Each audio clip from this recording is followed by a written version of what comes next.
In this video, we are going to be making this cherry Nook shelf that features a curved top and trim.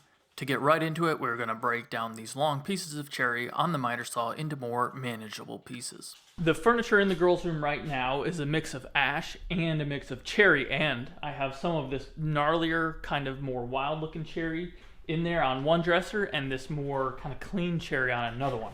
So what I want to do for this shelf is make the carcass and the internals, stuff you can't really see because books and whatever will go on it, out of this. And then this more gnarly stuff is what I'm going to make the trim out of. At least that's the plan. Transitioning everything over to the miter station, where I use the chop saw to break down all of these super long pieces of cherry, and if there is anything that happens to be too wide, the stop block on the miter station makes quick work by just flipping the board over, making sure you get repeatable cuts. And then we are moving over to the milling area of the shop, and we are going to max out the 8-inch jointer so we can joint two sides and then carry on by moving over to the planer to make that opposite side parallel. One of my favorite things in woodworking is pushing through a kind of dirty, worn board like this and then seeing what comes out on the other side. Often you are due for a nice surprise, and this is some beautiful figured cherry underneath this dirty and worn edge that we see. Instead of milling these boards down to 1/2 or 3/8 of an inch, I got a bandsaw, so we're gonna go ahead and resaw them. I just put a brand new blade on there as well, Timberwolf blade I think, so this should go pretty well. That blade certainly does make quick work of resawing this cherry, and when that is done over on the bandsaw, we're gonna move over to the planer and take those outside sides, which are nice and flat, put them against the bed of the planer, and then make sure we have two perfectly parallel pieces. Got all our boards resawn and milled up to the thickness we want. I am now going to rip them down at the table saw because we need to glue them together to make 10 inches of depth. I'm using the hard stop on the Big Eye fence system on the Harvey table saw so that I can make repeatable cuts if I have to come back and make more. So I'll set them and then won't forget them. If I need to come back later, I can reutilize that hard point stop.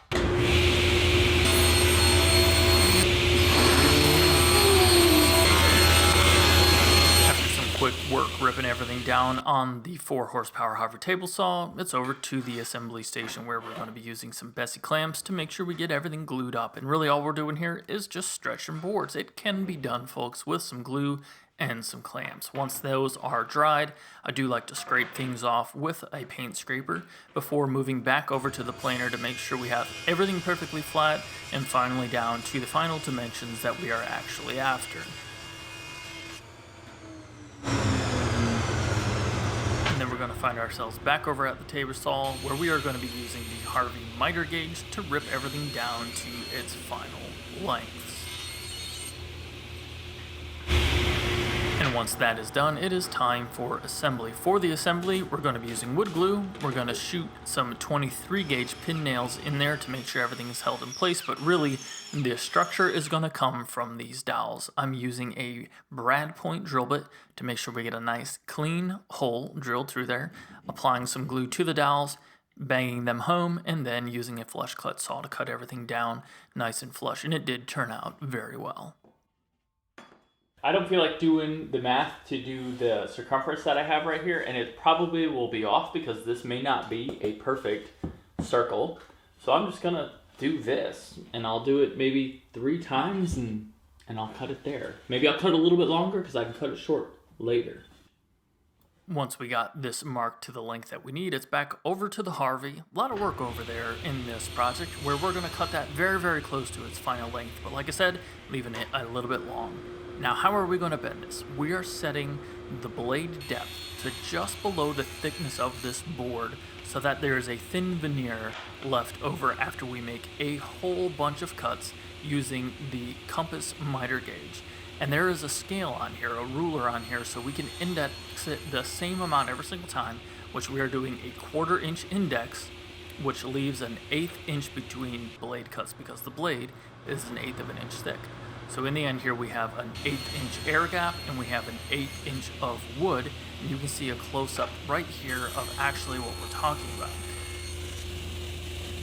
I would have liked to have made the back with the circumference of the half circle with the arch attached, but I had already cut what was the top, to this dimension, so it wouldn't have worked. So what I did was use some dowels, very, very shallow. These are only like maybe a half an inch, 3/8 of an inch thick. And just eyeballed them in here right here. But I'm just gonna glue this in place now, make sure it's nice and straight, and that's gonna be the arch of the back, and then the front obviously will be open, so alarm clock or something like that can go in there. Gonna go ahead and glue this up and clamp it and let it sit for a little bit.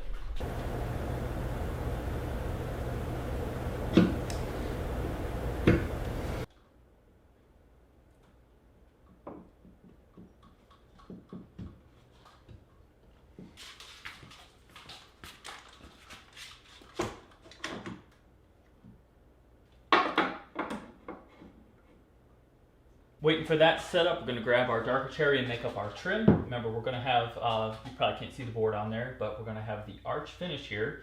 So I want to get some curved grain out of this board right here. Got some nice little figure in there that will go around the board, and then this will just be a small filler piece that I'll probably put in after we install the shelf, because that's going to be pretty fragile. So really, we're just going to make the three sides here and the arch top. And this grain that arches a little bit, not as much as I would have liked, but that's what I'm going to use for the trim around the arch still. Can get it out of one piece, don't have to kind of piece it together and cut it. So I'm going to try to get as much curved grain as I can. The inside of our arch right there. Then I got to use this fast cap scriber. I got the pin out, so it's very accurate right here.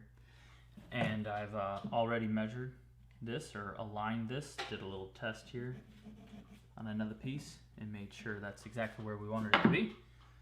So now I'm going to go ahead and scribe the offset like this. Make sure the it goes sideways. If you turn it, it messes it all up. So this is better.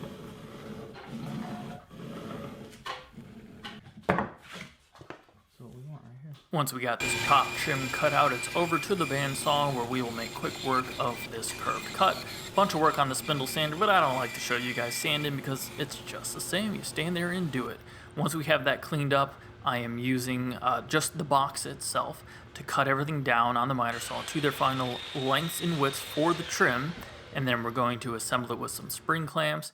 And that's really it. It is just wood glue because we're going to have a bunch of dowels into the front of the box that will make everything nice and solid. If you guys don't have some of these miter spring clamps, check out the link down in the description below. They are super cheap, but super awesome for doing any sorts of miters. And then your typical spring clamp, you can just get those at Home Depot. And I'm using that to make sure everything is nice and flush. And we'll use a nice long Craig F-style bar clamp to make sure everything is nice and snug, so this front trim piece is solid as can be in one solid piece for when we want to attach it to the box later. Alrighty, time to bend the arch over the top. Back one is in place. The template that I had, glued a couple pieces on the side to give it a little bit more rigidity, and I'm going to use my Bessie frame clamps that have a strap. And those will, I'll have two of them. They'll go over this, and then I got a couple of other clamps that we can put in right here on the edge. I was thinking about using liquid nails because there is going to be a little bit of a gap here, but I think that we'll have a thin strip of wood touching, and I'll just shoot a pin nail through that, and then we'll hold everything down. There'll be glue on here, and then that'll be it until we get the face frame on, the trim on, and then we can put a little bit of glue on the front as well. I'm going to start this assembly process by making sure my strap clamps are properly situated so I don't have to worry about them when I start applying glue.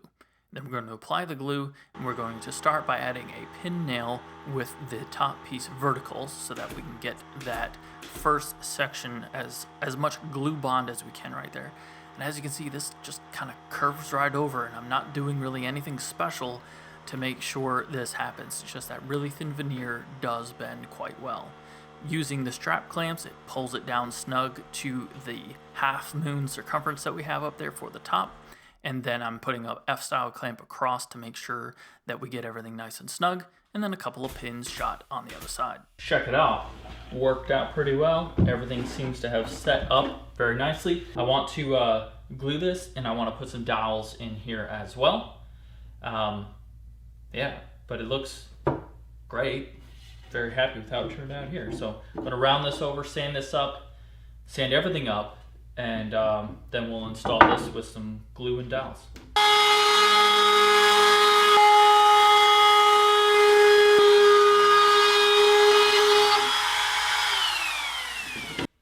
After a little bit of routing and a whole bunch of sanding, and it's time to put the trim on. I'm using a glue bottle that puts down a very thin bead of glue because these are 1/4-inch pieces right here.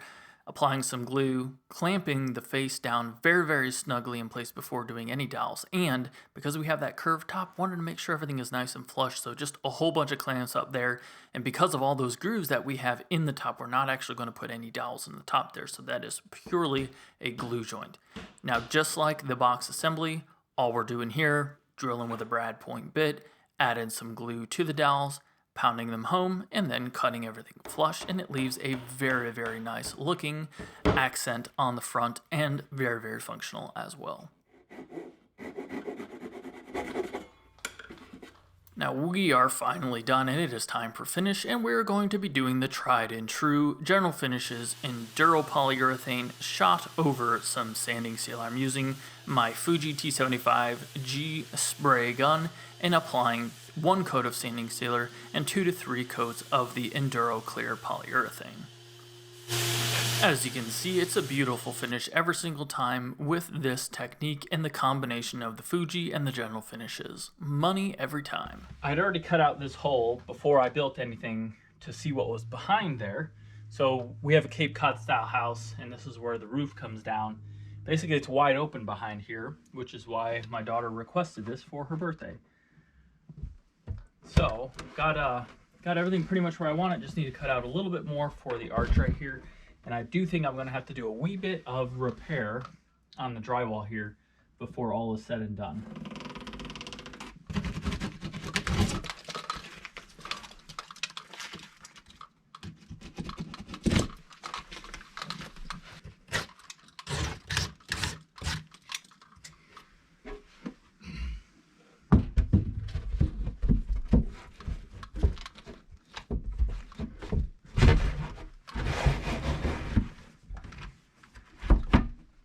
That's pretty cool.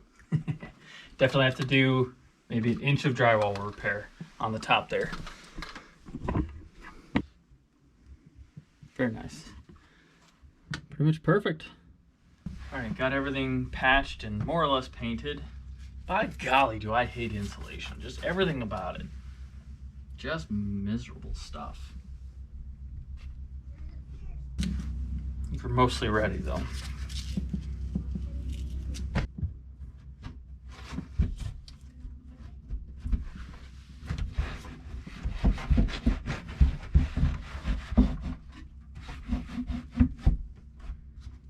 Got 2 Power Pro brass screws, so they'll look real nice. I'm just gonna put 2 on each side. Try to space them out so they're nice and even. Drill a hole so we don't crack anything, and then we're done.